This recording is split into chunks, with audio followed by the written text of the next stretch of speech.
Hola, mi nombre es Kevin, soy estudiante de la licenciatura de Historia en la Facultad de Filosofía y Letras en la UACH, en el campus virtual, y en este video quiero hablar un poco acerca de las transformaciones que surgen en la historiografía a raíz de las teorías de género y pues también viceversa, cómo son las transformaciones de la historiografía las que producen o permiten estas teorías de género y su aplicación al análisis histórico. Quiero dividirlo en cuatro partes. El primero es del género como una construcción sociocultural. El segundo es su aplicación e influencia en el análisis histórico. El tercero es la historia de las mujeres y cómo esto se desenvuelve hacia otro tipo de historias. Y el cuarto es cómo todo esto se define como una crítica básicamente, o se puede resumir como una crítica a la narrativa histórica tradicional.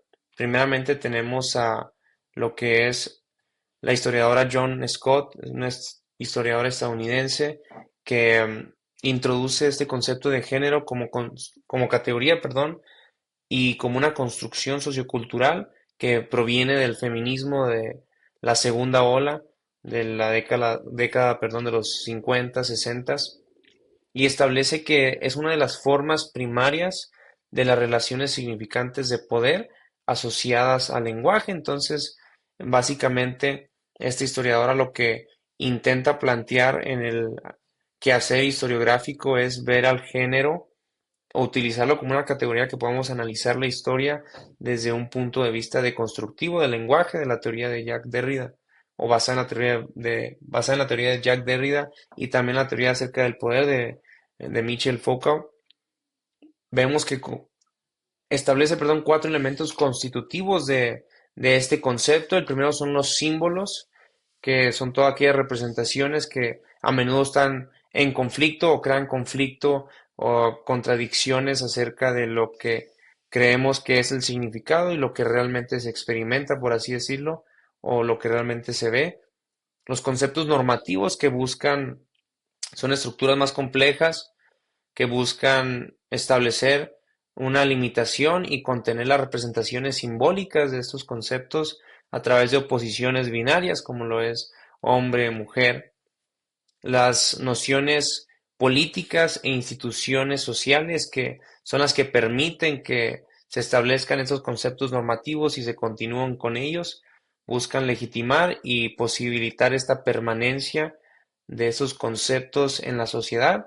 Y el último son las identidades subjetivas, que básicamente podemos definirlo como la experiencia personal de cada quien, y esto va más apegado a la transformación de esto de la sexualidad biológica en un proceso de culturalización. Entonces se deja de ver como algo ahistórico y natural y se comienza a entender como un proceso, perdón, que es construido socioculturalmente.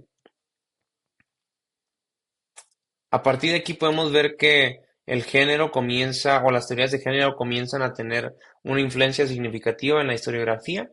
El primero, pues, es lo que es la aplicación e influencia en el análisis histórico. Vemos que la historia de género ha sido fundamental en los debates de giro lingüístico y cultural. Fue propuesta como una categoría imprescindible para abordar las problemáticas tradicionales de los historiadores. Podemos entender cómo lo que buscaban esas historiadoras era realmente desde el punto de vista de la historia subalterna, por ejemplo, de la historia cultural, de lo que es todo lo semiótico, todo el relativismo cultural, la antropología cultural, buscan desde esta perspectiva introducir estas teorías de género para visibilizar principalmente a las mujeres, o en un principio a las mujeres, pero posteriormente toda esta variedad vamos a ver cómo permite que el enfoque histórico comience a crear nuevas categorías y a ver la historia desde distintos enfoques, distintas metodologías, inclusive ya es donde se comienzan a hablar un poquito más acerca de fuentes, como ya no tanto documentos y archivos con un carácter, pues, con que tenían más validez, sino la biografía, por ejemplo, lo que es la microhistoria, todo este tipo de la entrevista, inclusive las autobiografías, todo esto que sirve como fuentes en el análisis histórico o en la investigación histórica. Y básicamente, si queremos o si pudiéramos resumir lo que es la aplicación teórica que tiene estas teorías de género al quehacer historiográfico básicamente es en una crítica y de construcción de las, por así decirlo, las normatividades o las normas que se tenían en lo que es la historiografía tradicional, en la forma de ver los conceptos y todo esto. Se plantea que las teorías de género sean fundamentales o la categoría de género sea al igual que la raza, que la etnia, que la clase, igual de importantes para entender los conflictos sociales o los procesos sociales, por así decirlo. Para entender básicamente al pasado se busca. Principalmente lo que intenta hacer es una deconstrucción del lenguaje y de los símbolos que están presentes a la hora de hacer historiografía. Como vemos, pues esto permite, este marco de análisis permite nuevos enfoques y crea nuevas, por así decirlo, disciplinas en la historiografía que dirigen la mirada hacia lugares que no habían estado presentes en el debate histórico. Por ejemplo, la historia de las mujeres, principalmente. Esto abre puerta a la historia de las masculinidades, de las feminidades, historia de las sexualidades, en el cual el género es constitutivo de, o que permite todo esto.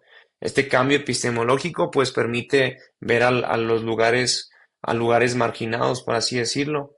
La historia de las mujeres es el primer caso de ellos o el más claro con el que comienza. Es clara la influencia, por ejemplo, feminista. Tuvo como objetivo en primer principio por rescatar esas experiencias de las mujeres, ¿no? No en sí de la mujer, sino de las mujeres.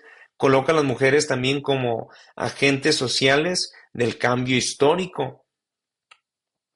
Esta historia o vaya, la innovación que tiene esta historia o esta disciplina historiográfica radica en que cuestiona su propio concepto de mujer, ¿no?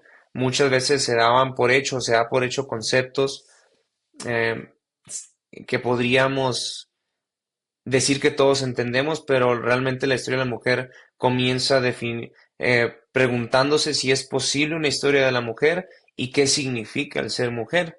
Y todo esto es a raíz de lo que es el género, como esa construcción social que dice John Scott ser. Y al momento de introducir esta idea de el género como una construcción social, comienza a haber una crítica a cómo se había hecho la historia hasta este momento, ¿no?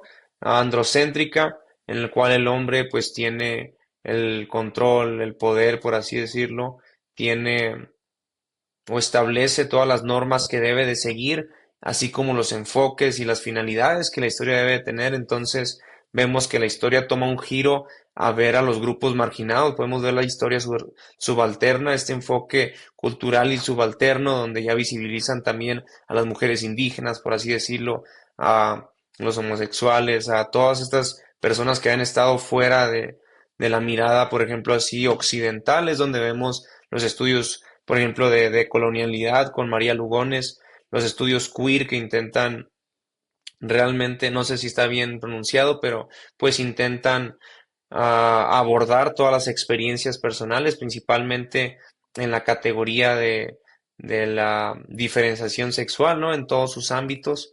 Vemos cómo es una crítica realmente a todos esos movimientos que habían, o se añade a la crítica que todos esos movimientos habían surgido, así como el postestructuralismo también, fenómenos como la posverdad, en el cual lo que hace las teorías de género es relativizar el conocimiento, es cuestionar la verdad. Vemos muy apegado a la antropología cultural, por ejemplo, a la metahistoria, donde se pone énfasis en lo que son las narrativas, en que no existe una manera objetiva de hacer historia. Entonces, todas las teorías de género se van relacionando con esto. Y bueno, podemos concluir básicamente que la historiografía, gracias a las teorías de género, se transforma en cuanto a cambiar sus objetos de estudio, sus métodos, sus perspectivas. Se introduce conceptos de interseccionalidad en los cuales diferentes categorías históricas comienzan a unirse para, pues, poder hacer un análisis histórico bastante diferente y las finalidades de la historiografía se basan básicamente en hacer ver aquellos grupos, perdón, que habían estado marginados hasta entonces.